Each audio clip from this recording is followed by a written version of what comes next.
السلام علیکم دوستوں، میں ہوں علی جاوید نقوی۔ وفاقی وزیر سائنس اور ٹیکنالوجی فواد چودھری کو خبروں میں رہنے کا ہنر آتا ہے۔ وہ جو بات کرتے ہیں اس میں وزن بھی ہوتا ہے۔ سینئر صحافی سہیل وائس کو وائس آف امریکہ کے لیے دیے گئے انٹرویو میں انہوں نے پی ٹی آئی کی قیادت اور حکومت دونوں کو جھنجھوڑا ہے۔ ان کی باتیں کڑوی لیکن سچی ہیں، اور سچی باتیں آسانی سے نہیں نگلی جاتی۔ لگتا ہے یہ باتیں بہت سے دوسرے لوگوں نے بھی محسوس کی ہیں، لیکن کہنے کی جرات صرف فواد چودھری نے کی ہے۔ فواد چودھری ایک اچھے اور نظریاتی کارکن ہیں، سیاست کی باریکیوں کو سمجھتے ہیں۔ فواد چودھری نے جہاں بہت سی باتیں کی ہیں انٹرویو میں اپنے، وہاں ان کی ایک بات نے، سچی بات ہے، مجھے چونکا دیا ہے، اور وہ ہے کابینہ کے آخری اجلاس میں جو انٹرویو کے حساب سے 15 جون کو ہونے والا بنتا ہے، اور ایک کابینہ کا اجلاس جو آج ہوا ہے۔ وزیر اعظم عمران خان نے اپنے وزراء سے 2 ٹوک لفظوں میں کہہ دیا ہے کہ آپ کے پاس کارکردگی دکھانے کے لیے 5.5 سے 6 ماہ ہیں۔ اس کے بعد وقت آپ کے ہاتھ سے نکلنا شروع ہو جائے گا، جس کا ایک مطلب یہ بھی ہے کہ جو خبریں آ رہی ہیں کہ موجودہ نظام ملک و قوم کو مسائل سے نکالنے میں ناکام ہو گیا ہے۔ یہ حقیقت ہے کہ عوام کی مشکلات مسلسل بڑھ رہی ہیں اور معاشی بحران بڑھتا جا رہا ہے۔ ایسا لگ رہا ہے کہ سارا نظام ہی لپیٹ دیا جائے گا۔ یہ سب آئین و قانون میں رہتے ہوئے ہوگا، اور کیسے ہوگا دیکھتے ہیں۔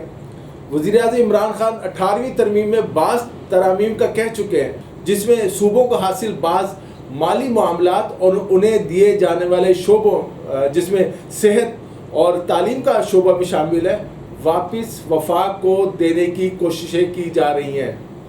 اسی طرح یہ خبر بھی ہے کہ عمران خان صدر مملکت کے اختیارات میں اضافہ چاہتے ہیں، تاکہ اگر کوئی وزیر اعظم یا حکومت درست کام نہ کر رہی ہو تو صدر مملکت اسے برطرف کر سکے۔ 8ویں ترمیم آپ کو یاد ہوگی، اور 58 2B کے تحت ماضی میں یہ اختیار صدر مملکت کے پاس رہا ہے۔ جنرل محمد ضیاء الحق نے یہ اختیار دیا تھا۔ پہلے حکومت ختم کرنے کا سادہ سا طریقہ تھا، لیکن 58 2B کے خاتمے کے بعد ذرا پیچیدہ ہو گیا۔ کان پکڑ لیا جاتا ہے، لیکن اب ذرا ادھر ادھر سے۔ وفاقی وزیر سائنس اور ٹیکنالوجی فواد چودھری نے اپنے انٹرویو میں اس بات کا اعتراف کیا ہے کہ تحریک انصاف کی جو سینئر قیادت کے باہمی اختلافات پارٹی کے اصلاحی ایجنڈے کو نقصان پہنچا رہے ہیں۔ فواد چودھری کا کہنا تھا کہ انہوں نے پاناما کے کیس کے بعد عمران خان کے ساتھ نتھیا گلی میں کافی وقت گزارا، اور کئی امور جو ہیں ان پہ اور معاملات پر تبادلہ خیال کیا۔ وزیر اعظم عمران خان کی جانب سے کراچی میں وزیر اعلیٰ سندھ کو ڈکٹیٹر کہنے کا حوالہ دیتے ہوئے فواد چودھری نے کہا کہ قومی مالیاتی کمیشن، جسے NFC بھی کہا جاتا ہے، اور عدالتی پولیس اصلاحات پر وزیر اعظم کے آئیڈیاز، جو ان کے خیالات ہیں، وہ بہت واضح تھے۔ وفاقی کابینہ کے اجلاس میں بھی فواد چودھری کے انٹرویو کی آج جو ہے بازگشت سنائی دی ہے۔ کئی وزیر فواد چودھری پر برس پڑے ہیں اور ان پر غیر ذمہ داری کا الزام لگایا ہے۔ فیصل واڈا نے تو یہاں تک کہہ دیا کہ کابینہ کے اندر سے سازشیں ہو رہی ہیں، یہاں گیم ہو رہی ہے، اور وہ خاموش نہیں بیٹھ سکتے۔ نااہل وزراء خود کو وزیر اعظم سمجھنا شروع ہو گئے ہیں۔ ان کا اشارہ اسد عمر اور شاہ محمود قریشی کی طرف تھا۔ فیصل واڈا نے اسد عمر اور رزاق داؤد کی پالیسیوں پر بھی شدید تنقید کی۔